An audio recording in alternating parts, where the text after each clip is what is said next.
Hello everyone! This video is going to be me sharing some tips and sharing my experience with studying for my nurse practitioner certification exam. I know a lot of you out there who are watching this might be taking your exam soon or want to hear about someone else's experience. I've always been one of those people that likes to talk to other people about their experiences and learn from them because it's one of the best things when you can share your journey with someone else, and hopefully it'll help them just like other people have helped me. So I wanted to share these tips. Now this is going to be a really subjective video. It's going to be my experiences, so this doesn't necessarily mean that just because it worked for me it's going to work for you. But with that disclaimer, I do want to say that the resources I'm going to talk about are excellent and I'm really thankful for them, and I do think that there are great ways, different ways to study, and no one way is better than the other, but this worked for me, so it can be a good idea to take some ideas off of this video. If not, then that's perfectly fine too.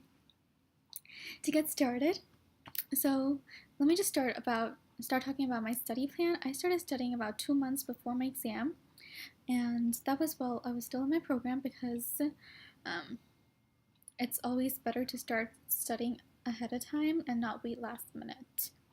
So what I did was, in the last couple weeks in my program, I would listen to audio CDs. I got the Fitzgerald audio CDs from one of her live courses. I didn't attend her live course, but I got them off of Amazon, and I used that along with a workbook. So during my commute, every single day I would listen to those exam review CDs, and that really helped. It reinforces those concepts in your head, and it's a great way to use your time. I mean, that's time management right there. So if you are busy, which I'm sure you are, everyone is busy, everyone I know is busy who's probably in that situation taking that exam, so just maximize your time. You can get audio CDs, and it's a great way to kind of supplement your studying. It shouldn't be the only thing you do, of course. Now with that, like I said, there was a workbook, so I would go through that workbook as well. And that was just my first step into studying for this test. My next step, or my next game plan, was to attend a live review class. I went to the one by Amelie Ollier. I feel like I'm mispronouncing her name. I probably am, so I apologize about that. But she's a sport about it. I have to share the story. So during her live review class, she was doing this whole segment at the end of a couple of the classes, giving out door prizes, and I was secretly praying and hoping that she would call my name, but at the same time I was like, oh, she's gonna mispronounce it. Everyone mispronounces it. So what she did mispronounce it, but she instantaneously asked me how do I say my name correctly, and I thought that was such a sweet gesture, because she heard, I mean, if you have a name that's not the most common or is kind of difficult to pronounce, and then you're used to people mispronouncing your name and asking you how to say it correctly, so you tend to ask other people when you mispronounce their names, how do you say it correctly? So I think she was just doing that, but I thought that was really sweet. So I got a door prize, and that happened to be a free predictor exam on her website, which I was so excited about, and I highly recommend that exam. You don't have to win it as a door prize, you know, you can buy it. But I really liked it. I thought it was great because it mimics the real exam, and it kind of gives you a breakdown of the different areas that you should work on or that you're good at. It'll give you different percentages. And I like that. I thought that was really well structured and organized. So I do recommend that. Now I know having different resources can get a little expensive, so it's up to you to kind of prioritize what you want and what you are okay with not having when your study regimen. So after that, actually during her last review class, I bought this exam question book, which I should have done earlier because all the copies were sold by then, but lucky for me, I still got the discount while having them mail me the book. So I got the book within a few days of that class, and I was so excited to do the review questions in there. So I actually have that book on me, so I'm going to show you guys.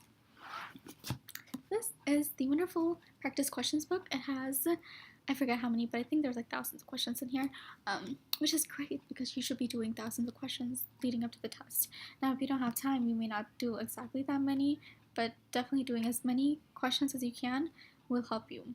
It's one thing to know the content, it's another thing to practice applying that content within the type of questions they will be asking you. And along with that, I want to share some of the resources I actually got from her review class.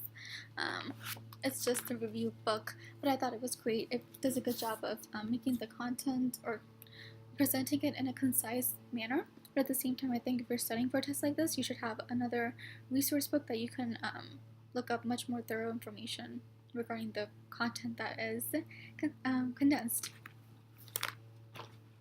And then, actually, this is the book that goes along with the audio CDs that I got a couple months ago. It's just a Fitzgerald book from her class, but I thought it does a great job as well of presenting the content. Yeah, so use different resources. Using a multitude of resources is only going to help you. It's better to be able to compare and contrast information from different sources, and it kind of gives you information that you may miss if you were just using one or two sources. So I recommend that. I recommend using different sources to study. And this is the last book I wanted to show you guys. It is the Female Nurse Practitioner Certification Intensive Review book by Leek. This book is really, it's like half content and half questions. So there's like 600 practice questions in here and tons of content presented by systems, as well as amazing exam taking tips in the beginning of the book. I guess I could read those tips, but for the sake of the timing in this video, I won't. I just recommend this.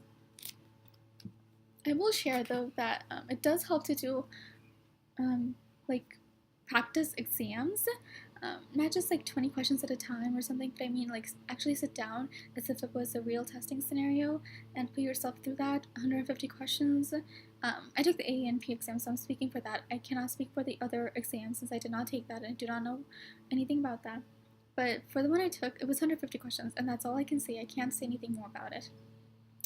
And that's something everyone who's going to take the test should know ahead of time, how many questions there will be and how much time they're going to have.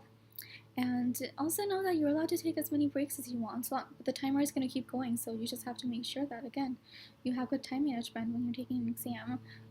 That's why doing practice mock tests, 150 questions in 3 hours or less is, or 2 hours, give yourself 2 hours, and then you have some time to go back and change answers if you need to. I know the saying goes that always stick with your first answer, your first gut instinct. It may or may not work. I know that when my mind is fried, when you're taking a test that long, you have to take a break. So I got up 3 times and I would just walk around, go get a sip of water. They had these plastic cups in the bathroom to get water out of, or fill it with water, because you're not really allowed to take a water bottle. But that really helps because staying hydrated, getting some fresh air. Although I couldn't go outside, I was outside of the computer room, so that helped. And just taking a few deep breaths and then going back and reviewing the questions that you were kind of unsure about, because you will be able to see those questions through a fresh perspective then and be able to think about it much more clearly than you were able to before. And that does help. So I do recommend that, just because you want to tell yourself, you want to get through the test as fast as you can. Remember, it's not a race. You're not competing with anyone else to see who finishes the test the quickest. Instead, you're there to make sure that you're doing the best you can. So if you need to get up and take a break, please do so, and just be mindful of the time on the clock.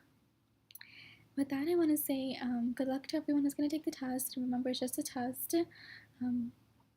It's a very important test, no doubt, but you remember that you've taken many tests like this before. You've probably taken tests with a lot more questions as well before. So if you can do that, and if you can do a lot of these practice questions, you will be well prepared to take the exam. You just have to make sure that you're creating a good study plan for yourself. I wrote down my study plan. Actually, I typed it up, and I try to stick to it as much as I can. Now, things happen in life. That's life. But you can always adjust it for your preference. So that's about it for now. I hope these tips help, and good luck to everyone taking the exam. Thank you for watching, and remember, no matter what happens, just remember you tried your best. Um, Good job and congratulations if you pass, and still good job and congratulations for trying your best, because that's all you can do is try your best. So as long as you know you did your best to prepare, that's what matters. So good luck and thank you for watching.